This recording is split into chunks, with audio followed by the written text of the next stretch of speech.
As pessoas nascem, crescem, sonham com família, constroem suas famílias e os roteiros da vida pelos quais todos passam nem sempre traçam as histórias que a gente pretendeu. Hoje no Câmara Livre nós vamos conversar sobre o roteiro de vida de Lilian Mariana Zardete Ferreira. De quem é o sobrenome de quem aqui? Zardete é da minha mãe, Ferreira é do meu marido. E seu pai? Meu pai era Freitas. Aí eu precisei trocar, né? Porque meu nome, a princípio, quando eu nasci, era Lilian Mariana de Freitas. Aí eu precisei acrescentar o sobrenome da minha mãe, porque meu irmão foi para a Itália, aí ele estava pegando naturalização pra gente. E como a minha mãe é que tem o sobrenome italiano, a gente precisou acrescentar. Então ficou Lilian Mariana Zardete de Freitas Zardete. Entendi. Aí quando eu me casei, aí eu tirei o sobrenome do meu pai e acrescentei o do meu marido, porque senão ia ficar um nome muito comprido. Continuou com 4 Aí nomes. ficou, aí eu falei, nossa, mas já tá grande, né? Então vamos diminuir um pouquinho. O pai não ficou bravo? Nada, não ficou nada. Tudo bem. Você sempre morou em Bauru? Morei a minha infância, aí daqui eu saí, fui para São Bernardo do Campo. Em São Bernardo acho que eu cheguei a morar uns 3 ou 4 anos. Morei acho que uns 2 anos em Santo André e voltei para cá. E aqui estou. Santo André foi porque a família foi? Meus pais foram, eu era pequena. Foram trabalhar? Foram trabalhar, foram para lá. Suas referências de infância são aqui, então? Aqui, Bauru, cresci aqui, sempre no mesmo bairro, sempre próximas, assim, a região que eu sempre morei sempre foi geralmente a mesma, né? Que bairro, o que você lembra da sua infância ali? A Vila Industrial ali, Vila Pacífico, agora eu estou ali muito próxima à Independência, então aquela região ali é o meu quintal. Você fez colegial aqui, estudou? Fiz, estudei praticamente a vida toda no Estela Machado. Casou com que idade? Casei, na verdade, casar mesmo no civil eu tinha 25 anos. Jovem, ainda bastante jovem. Você tem 2 filhos? 2 filhos, um menino de 13 anos, que é do primeiro relacionamento, e o meu filho do meu casamento, né? Mas eu conheci meu marido, meu filho mais velho tinha 3 anos. E o meu filho mais novo agora vai fazer 8 anos, dia 25 agora, né? E o mais velho já completou 13. Você já consegue, ou já começa a perceber a diferença de comportamentos ou de idades de 8 para 13? Muita. Apesar de que, assim, eu tenho que agradecer muito a Deus, que os meus filhos, eles são extremamente apegados. E, então, assim, como o mais velho é a referência agora, principalmente agora do mais novo, o mais velho tem muita paciência com ele, né? Às vezes ele fala, ai mãe, eu quero estar com os meus amigos, o Rian não desgruda, mas ele tem paciência, ele entende. E assim, o meu filho mais velho é muito calmo, ele não é de querer sair, de fazer coisas assim que eu vejo que outros adolescentes têm o hábito de fazer. Ele é muito sossegado, ele é bem caseiro, o negócio dele é ficar em casa. Então eu tenho que agradecer a isso, porque assim, não tá pesando muito a diferença de idade dos dois, pelo fato do mais velho ser muito quieto, né? Por outro lado, como você gosta de bastante atividade física, vamos falar de algumas delas, nessa questão do roteiro da vida, como é você em relação aos seus filhos? Porque ele pode querer ficar no joguinho, no computador ou não, tem essa dificuldade? Não, eu pondero muito, né? Eu não gosto que eles fiquem muito tempo no computador, porque se deixar fica realmente o dia inteiro. Você controla mesmo? Põe uma quantidade de tempo? Não, assim, eu não coloco determinado tempo, né? Eu falo assim, porque eles praticam atividade física. O mais velho faz jiu-jitsu e futebol. Opa. E o mais novo joga futebol, estava fazendo natação, agora ele deu uma parada, agora eu vou voltar ele para natação. Então, assim, eu falo, olha, já deu o horário, já brincou bastante que tinha para brincar no computador ou no videogame, agora vai para a rua. Então tem campinho ali perto de casa, eu gosto que eles vão lá para jogar bola. O mais novo eu pego no pé, falo, vamos andar de bicicleta comigo, porque o mais velho não gosta de andar de bicicleta. Eu falo, totalmente diferente da mãe. Ele fala, mãe, eu não preciso andar de bicicleta porque eu já jogo futebol. Eu falo, tudo bem, fazendo alguma coisa já basta. Sim. Então, eu quero que eles sigam assim no esporte, que eles pratiquem o máximo que der para eles. Se eu pudesse, eu colocava eles em 300 mil atividades, mas eu sei que eles têm que ter o tempo deles também, né? Entendi. Mas assim, eu não sou de deixar muito tempo no computador, não, videogame, essas coisas, eu não gosto muito, não, porque a minha infância foi tão maravilhosa, de ficar na rua, brincando. Hoje em dia, infelizmente, não pode ser como era antigamente. Eu ia falar do campinho do futebol, que era praxe entre os meninos, ou muito mais fácil. Hoje, muitos pais acabam segurando, tem medo que no entorno tenha a questão de droga, embora essa questão da limitação espacial não seja segurança para não ter acesso à droga. Né? Ah, não. Eu Eu acho que não. Que nem assim, eu controlo bastante. Por exemplo, vai jogar bola, eu sei aonde tá, como tá, eu tenho o hábito, assim, sempre de chegar de surpresa. Né? Então eu falo para eles, ó, a mamãe vai vir aqui, na hora que, se eu chegar aqui e não tiver do jeito que eu deixei, a mãe vai brigar. Às vezes, assim, quando eles querem ir para uma lan house, tem uma lan house perto de casa que vai todos os amiguinhos, eles vão lá para jogar aquele joguinho em rede, que vai todos eles ao mesmo tempo. Então eu pego e eu falo, ó, tô deixando vocês aqui. Eu quero um sentado do lado do outro. Se eu chegar aqui, um estiver numa sala, outro estiver na outra, já não vai brincar mais. Né? Então, assim, eu tenho esse hábito sempre de estar em cima mesmo, cuidando, porque infelizmente os dias de hoje está muito complicado. E eu converso muito com os meus filhos sobre tudo, sabe? Sobre assédio, sobre pedofilia. Então eu converso bastante com eles. E eu acho que eles agora, mais do que nunca, eles se tornaram muito amigos meus, assim. Eles conversam bastante coisa. Até assim, qualquer comentário que é feito perto deles, eles vêm, mãe, falaram tal coisa, o que que é isso, sabe? Então, eu acho que isso é importante, a conversa dentro de casa, né? Você começar a preparar as crianças desde cedo, porque o mundo lá fora está meio cruel. Sim.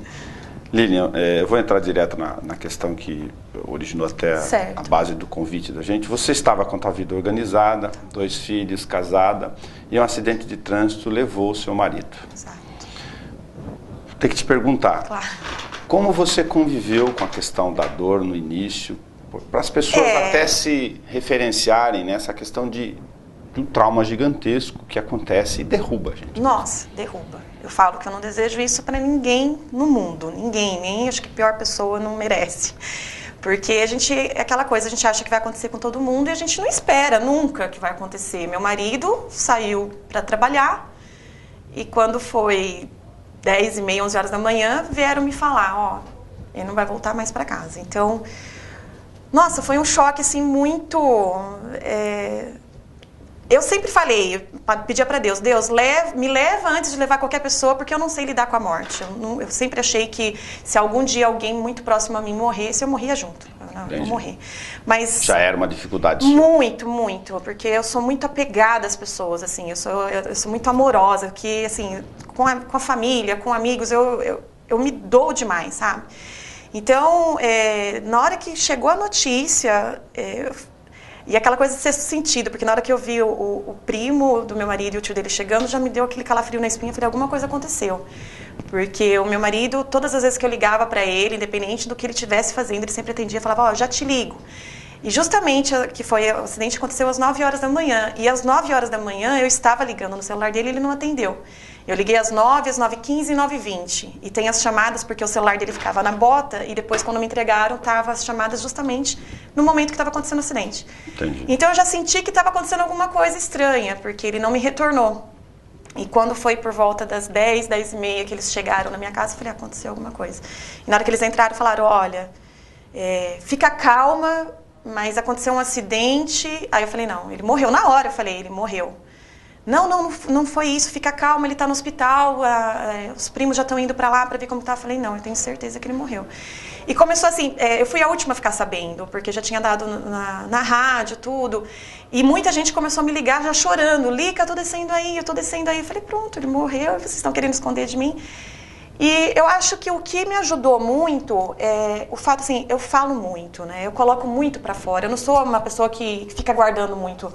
Porque acho que quando você guarda pra você, segura choro, segura aquela mágoa que tá dentro de você, aquilo acaba virando uma ferida dentro de você. Então, se você se sentiu triste, você chorava mesmo pra poder Nossa, esvaziar. eu assim, num momento ali, quando caiu a minha ficha, eu dei uma surtada, assim, eu entrei em pânico, aí acho que eu quase quebrei a casa inteira, eu gritava. Teve uma hora assim que eu abri o olho, tinha tanta gente dentro da minha casa que eu não conseguia andar na minha casa, de tanta gente, porque foi chegando. E eu gritava, disse que os vizinhos todos ouviram o momento que eu fiquei sabendo da notícia, porque eu não sei, eu dei uma enlouquecida. Só que ao mesmo tempo que eu dei a surtada assim, eu acho que foi fração assim de segundos. Aí eu parei e falei, não, peraí, isso está acontecendo. Então se está acontecendo, peraí, eu tenho os meus filhos, aí eu peguei... na hora, a primeira pessoa que eu liguei foi para minha mãe, falei, mãe, pelo amor de Deus, vem para cá. Liguei para a avó do meu filho mais velho, falei, vem buscar os meus filhos porque o meu marido morreu. E naquele momento, assim, levaram os meus filhos. Eu não permiti que eles fossem no velório, não permiti que eles não foram no velório. Porque, assim... Como você falou para eles? Ou foi não, no momento eu não cheguei, assim, a... Eu me perdi um pouco. Então, minha única preocupação era tirar eles de dentro da minha casa. Porque eu vi que eu estava em estado de choque, né? Então, eu falei, eu quero que tire eles daqui. Então, levaram os dois e eu conversei com a minha mãe e falei, mãe, eu não quero, né, que eles venham para cá. Minha mãe trabalha há muitos anos no centro velatório. Então, assim, o corpo geralmente é preparado lá. E demorou algumas horas para o corpo chegar. E quando o corpo chegou, minha mãe viu exatamente como meu marido estava. Então, minha mãe veio e falou, Li, filha, não tem como o caixão ficar aberto. Não tem só para as pessoas entenderem a referência dessa dificuldade, além de ter o trauma... Para comentar que no acidente, o marido era um policial rodoviário, uma carreta. Enfim, um treminhão. Passou sobre o corpo, aí as pessoas imaginam a proporção de como arrastou ele por quilômetros. E então, assim, ele ficou assim... Me diz uma coisa, e aí você teve uma fase difícil de quanto tempo em relação à questão do teu luto pessoal, que é variável de pessoa para pessoa? Eu falo assim... a primeira semana que foi a pior semana da minha vida, né? Que a presença da tá muito... É muito difícil explicar, né? Então, tudo você faz conexão? Tudo, né? Eu olhava para o lado, eu via ele em tudo quanto era canto. Os horários... Tudo, porque era aquele hábito de acordar, ele acordava sempre assim, ele trabalhava dia sim, dia não. Então era aquele hábito, quando ele ia trabalhar, ele acordava às 3h30, 4h da manhã. Os barulhos que ele fazia, foi muito complicado. Então, a primeira semana eu não tinha fome, eu não tinha sede, era tudo assim, eu fazia porque tinha que fazer, né? Ficava deitada o tempo todo. Vieram 3 amigos meus e minha mãe me ajudaram muito em casa. Minha mãe cuidava dos meus filhos para mim, vinha, fazia comida. No momento que minha mãe tinha que trabalhar, aí os meus amigos ficavam comigo. Você sentiu dificuldade de comer? Muito, eu não tinha fome. Aí os meus amigos brigavam, meus amigos e minha mãe falavam assim, não, você tem que comer. Né? Você tem que comer, porque como que vai fazer? Então, aquela colher que descia assim com aquele nó. Água, não tinha vontade de fazer nada. Aí minha mãe pegou, me deu um chacoalhão, falou, filha, acorda. Você tem 2 filhos e eles precisam de você, são pequenos, né? A gente não vai poder ficar aqui a vida toda fazendo as coisas por você. Você vai ter que levantar. Então, foi assim, a primeira semana, levantei. Aí as pessoas vinham e falavam pra mim, olha... isso vai passar, né? E eu falava, não, todo mundo é louco falar que vai passar, porque cada dia piora, conforme vai indo, cada dia vai ficando pior. A ausência da pessoa vai te dilacerando por dentro, né? É barulho no portão que você escuta, é o barulho da moto, e é todo aquele transtorno, assim, de ir atrás de documentação para dar entrada em papéis, e assina papel daqui, assina papel... Cada coisa é reviver. E aí você tem que estar ali, sabe? Aí passou uns 3, 4 dias quando vieram me trazer as coisas dele que estavam na viatura, porque a viatura também ficou destruída e a mochila dele estava dentro da viatura. A hora que eu abri, que aí foi que eu peguei o celular sujo de sangue. Aí, nossa, aquilo foi uma coisa que... Aí passa um filme na cabeça, né? E você fica se questionando, mas é verdade, é verdade. Tanto que assim, o caixão que era para ser lacrado, eu falei, não, vai ficar aberto, porque eu queria ver se era ele realmente. E eu falava, mãe, onde que você tá falando que era ele? Porque ele ficou irreconhecível. Entendi. Aí minha mãe falou, é ele, eu vi, porque ele tinha tatuagem. Minha mãe falou, eu vi as tatuagens, era ele. Eu falava, mãe, não é. Vocês estão tudo louco, não é. Ele vai voltar. E eu ficava muito tempo com a sensação de que ele fosse voltar. Você chegou a buscar ajuda psicológica? Não. Aí eu comecei muito assim, eu escrevia muito, né? Então eu comecei a escrever muito no Facebook, muita gente começou a me acompanhar pelo Facebook. Eu chegava a receber diariamente inbox em torno de 200 mensagens, assim, de pessoas que me conhecem, pessoas que não me conhecem. Você ficava manifestando as suas angústias e todas, tipo assim, eu tava com aquele problema dentro de mim, eu jogava lá. Aí todo mundo, nossa, que lindo que você escreveu. Eu falei, não é o que eu tô sentindo, né? Então, assim, foi todo um processo. Foram alguns meses para eu começar a acordar. Fiquei acho que uns 3 ou 4 meses sem ter vontade de sair de casa. Eu ia só para ir no mercado, voltar. Aí tinha aniversário de criança para ir. Eu fui naquela briga, porque eu falava, meu Deus, como que eu vou chegar no aniversário com os meus filhos? Meu marido não tá comigo. Consegui. Aí... Passou um tempo, eu comecei a buscar a parte religiosa, né? Porque eu sempre fui espírita. Tá. Mas aí eu me apeguei mais a isso para conseguir entender o que estava acontecendo comigo. Então, eu acho que essa parte também de eu ter me apegado mais à religião, As questões emocionais são tão fortes que algumas das pessoas, citando a religião, mas sem nenhum juízo de valor, que não é esse o papel aqui, vão buscar, por exemplo, às vezes no espiritismo, a ideia é porque ouviu dizer que se for lá vai conseguir se comunicar. Não, eu nunca pensei assim em, vou lá para ele falar alguma coisa para mim ou alguma coisa assim, não. Eu fui para entender, falei, tem que ter uma lógica, né? Meu marido tinha 29 anos, 5 anos mais novo do que eu. Falei, pela lógica, um dia eu iria antes dele, né? Não ele sair para trabalhar e não voltar mais. E meu marido era um marido espetacular, ele foi um pai, um filho, um amigo, sem igual, sabe? Deixou exemplos mesmo. Então, assim, eu acho que tudo, você tem que viver o luto, você tem que viver aquela fase de ficar você sozinha, aquela fase de você conversar com alguém, aquela fase de você voltar a sair. A primeira vez que eu saí com uma amiga minha, vamos dar uma volta. Rodei a cidade inteira, e ela falava, vamos parar aqui, não, aqui não vou. Vamos parar aqui, não, aqui eu não vou. Eu não conseguia parar em lugar nenhum, porque todos os lugares eu via, tipo, não, aqui eu já estive com ele, aqui eu já vim com ele, como que eu vou? Não vou. Aí, quando eu comecei a sair, de verdade, que foi uma noite que eu consegui sair, aí foi engraçado, porque eu cheguei lá, a gente foi numa boate, dançar, tal, todos os meus amigos. Aí uma amiga minha veio, Li, eu não te vi antes, eu vim te dar um abraço. Aí comecei a chorar. Eu chorei tanto que fui embora pra casa com dor de cabeça, tiveram que me levar embora de tanto que eu chorava. Aí, quando eu comecei a sair, conseguia me divertir à noite, o problema era voltar pra casa. Aí eu voltava chorando o caminho inteiro. Aí um amigo meu chegou pra mim e falou, Li, das duas uma. Ou você não sai mais de casa, ou você sai feliz e volta feliz, porque você sempre arruma uma desculpa para voltar chorando para sua casa. Então, mas foi todo um processo. Agora fez 1 ano e 4 meses. Agora eu tô bem, porque eu acho que eu coloquei para fora tudo que eu tinha para colocar. As pessoas vinham e falavam assim, eu tô com receio de perguntar. Não, eu gostava de falar como tinha sido a morte, como aconteceu. Eu acho que isso me ajudou muito. Então, assim, eu não precisei procurar uma terapia por causa disso. No seu caso, se resolveu assim. Eu conversava muito, eu contava muito sobre o que aconteceu. Procurei o esporte, que o esporte, assim, me ajudou horrores. É uma terapia. Isso é outra questão que eu queria abordar contigo. Além de você ter dado tempo para o seu luto, que varia, como eu comentei, na questão de período das pessoas, você viveu ele do seu jeito, mas deixou isso colocar para fora, não ficou fechando porta para essas emoções todas, não, que eu acho trancadas. Que é pior.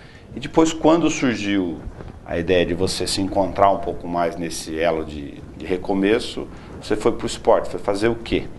Eu comecei a pedalar. Antes, os 2, 3 primeiros meses, eu comecei a me preparar fisicamente com a minha cunhada, né, minha ex-cunhada, que era namorada do meu irmão, e ela é atleta, né? Eu sempre admirei demais ela. Falei, vou começar a treinar com você. Então a gente treinava 3, 4 vezes por semana, corria, ia na academia, ela sempre me acompanhando. Aí um belo dia, 2 amigos meus, vamos pedalar com a gente, vamos. Aí fui pedalar, fui fazer trilha de bicicleta com eles. E a gente tem um grupo, né? Aí na segunda vez que eu fui pedalar, eu fui com esse grupo, que é o Bike Brothers aqui em Bauru. E eu me identifiquei, assim, absurdo com eles, porque é uma coisa de união, assim, é uma terapia, porque você vai fazer trilha, é meio do mato, então você está em contato direto com a natureza, é uma coisa, assim, agradável, você esquece de todos os problemas, você foca ali. Então, assim, tudo que é ruim, você descarrega ali pedalando, e você está sempre com pessoas que são pessoas agradáveis, a gente é um grupo que nós somos muito unidos, eu falo que a gente é uma família. De manhã é bom dia, família, boa noite, família.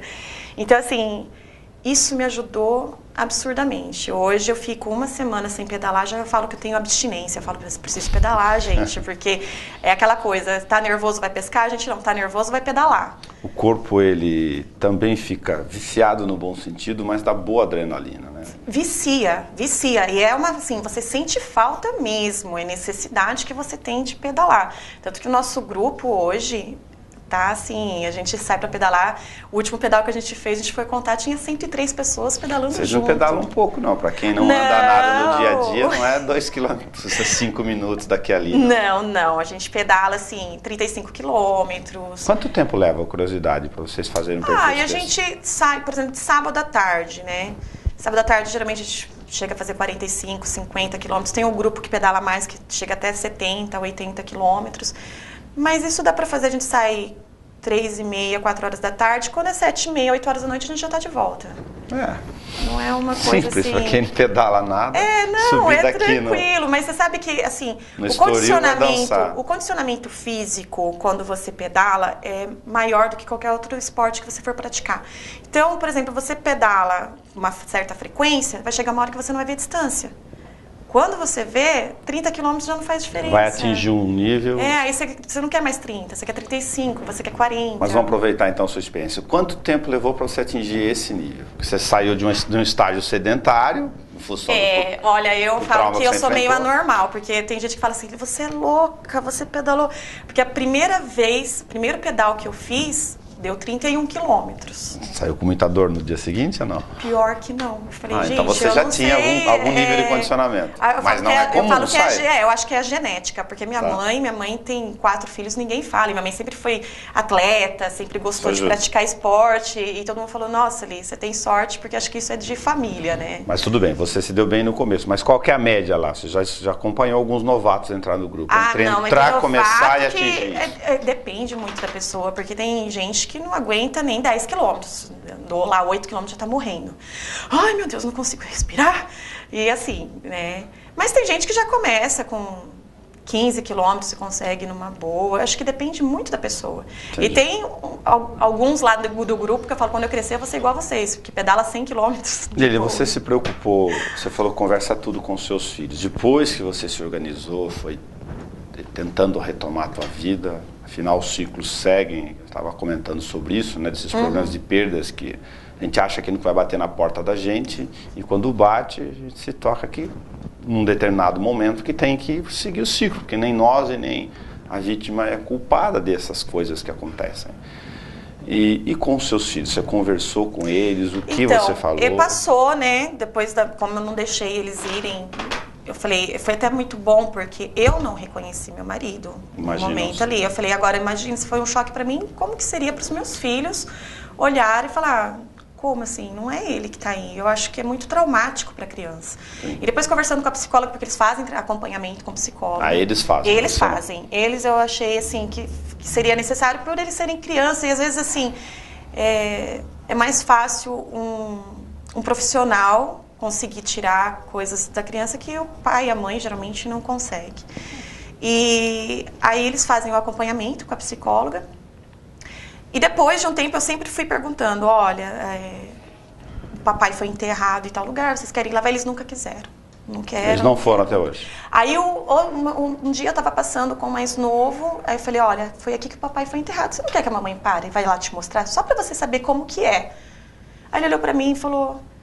mãe, só pra ver, eu posso ver de longe? Eu falei, não, você pode ir lá perto, tudo, né?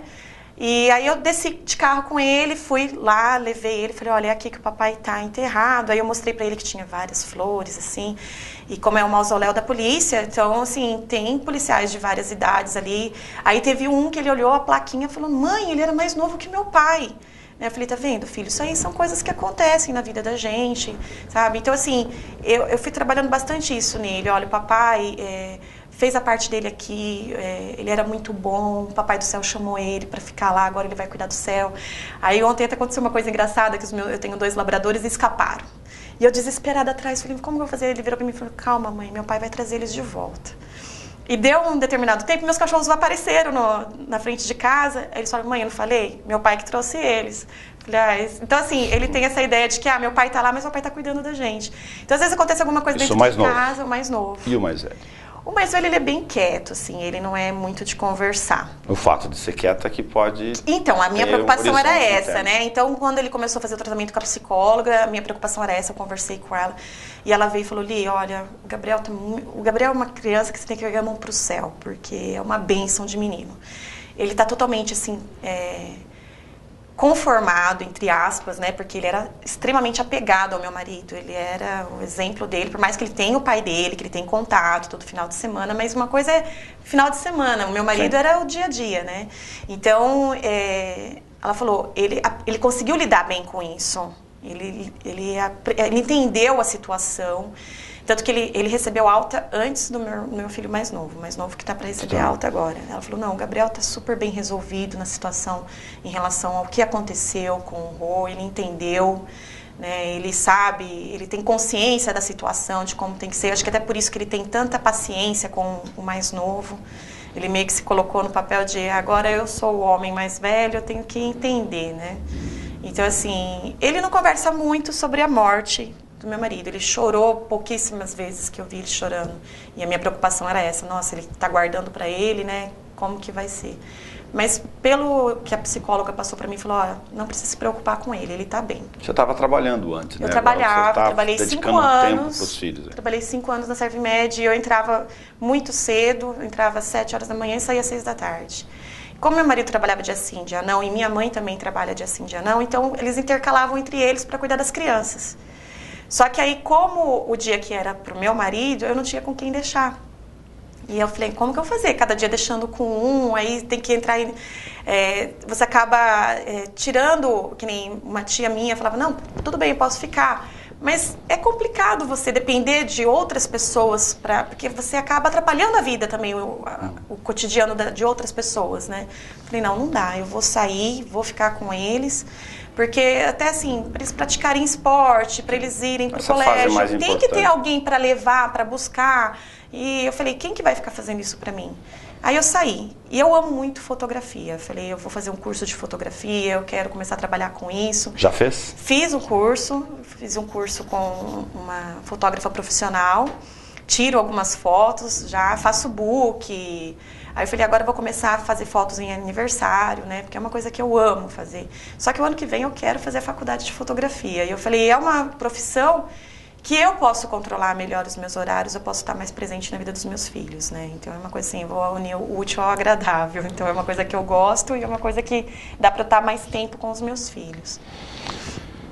Lília, é isso que eu quero fazer. Eu queria agradecer você, porque eu insisti para bater papo contigo, né? Sobretudo sobre essa questão de manifestar através de um depoimento que a vida prega essas surpresas gigantescas, rompe um roteiro de vida que muitos planejam, né, ao longo do seu crescimento, e você ter que lidar com isso, sobretudo poder contar para as pessoas que a gente sofre muito, sim, mas que é possível, tem que tentar seguir. Até assim, morreu o marido de uma conhecida minha e assim, a gente nem tinha muita amizade, mas ela falou, eu preciso ouvir de você. Porque uma coisa é você ouvir da boca de outras pessoas que não tiveram a mesma perda. Agora, você teve o mesmo sentimento que eu, como é? Falei, olha, você vai entrar em desespero, você vai achar que tudo que as pessoas estão falando pra você que vai passar, que é mentira, que não vai passar. Mas o tempo é uma coisa assim que é espetacular, passa. Não é que assim, eu tenho os meus momentos ainda que quando eu tô sozinha, claro, eu choro, eu tenho aqueles momentos que fala, nossa, mas é verdade realmente tudo isso que está acontecendo? Ainda é muito presente. Mas hoje eu consigo lidar com isso, eu consigo já falar sobre isso sem chorar, eu consigo falar melhor assim, sobre tudo que aconteceu e entender o que aconteceu, né? A gente tem um tempo aqui e o que a gente acha que não vai acontecer, pode acontecer. Uma fatalidade? Pode, você não sabe. Eu estou falando aqui, eu não sei se na hora que eu chegar ali na esquina eu vou estar viva. Então, eu acho que a gente tem que viver da melhor forma possível. Acho que a gente tem que deixar as pessoas que a gente ama sempre cientes de que a gente ama, porque... eu falo que o que eu me arrependo foi do meu marido ter ido trabalhar, estava muito frio aquele dia, eu não dei um beijo nele, não dei um abraço, porque ele entrou tão rápido no carro, eu falei, vai com Deus, meu amor. Eu falei, nossa, eu podia ter abraçado, ter beijado. As minhas amigas que são casadas com policiais falam, olha, gente, a vida deles, o risco é maior, né? Então, antes de trabalhar, tá brigado ou não, vai lá, dá um abraço, dá um beijo, fala, vai com Deus, porque você não sabe se vai voltar. Então, assim... eu falo muito, eu te amo para os meus amigos, para os meus filhos, eu abraço, eu beijo, porque eu falo, olha, se amanhã eu não estiver aqui, você vai ter ciência do que eu sentia, né? Então, Eu amei muito, eu me dediquei muito. Acho que tudo que a gente faz, a gente tem que fazer com o coração, tem que se dedicar com amor a tudo que a gente faz, porque o dia de amanhã não pertence a nós, né? Então, e não adianta achar que com a gente não vai acontecer, porque uma hora ou outra acaba acontecendo. Obrigado por você ter vindo e ter conversado com a gente. Eu que agradeço. Obrigado. O Câmara Livre de hoje conversou com Lilian Mariana Zardetti Ferreira. Até o nosso próximo encontro.